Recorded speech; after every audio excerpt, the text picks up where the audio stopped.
1 Samuel 27. David mij de Filisteo não. Anto David pensa den sumes, awor of outro dia lo memori na man de Saul.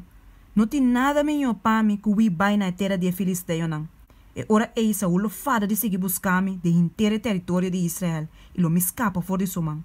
Assim na David lanta e junto com os 6 homens não cutava com ele, ele cruza by cerca Aquis e o homem de Maok, rei de Gat.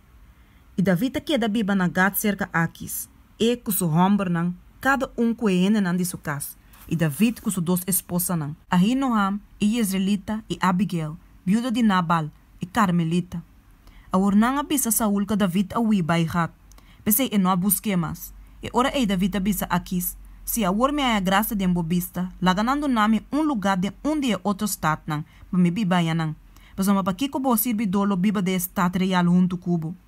Assim na Aquis adune Siklag e dia ei. Pensei Siklag te pertenece na reina de Juda de dia Jawe.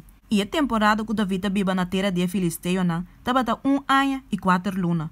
Over David com seu homem não abai e a coe botin for de Jesurita não. E Jesurita não e a Amalekita não. Pessoa for de tempo na antigo não tabata e habitante não de terra. Den direção de Shur, te na terra de Egipto. E David ataca a terra e não laga ni homem ni moe na vida. E ela coe e carne não, e baca não, e burrico não, e camelo não, e paia não de bisti bai kune. Depois ela volve cerca Aquis. Agora Aquis abisa, onda boa bai coe botin awe. E David abisa, contra Negev de Juda, contra Negev de Jeramelita não, e contra Negev de Keneo não. E David não alaga ni homem ni moe na vida, pa hiba hat. Pois ela pensa, pa não conta de nós, bisando, assim na David ahasi, e assim na tabata su costumbre todo tempo que tabata biba de território de Filisteo não.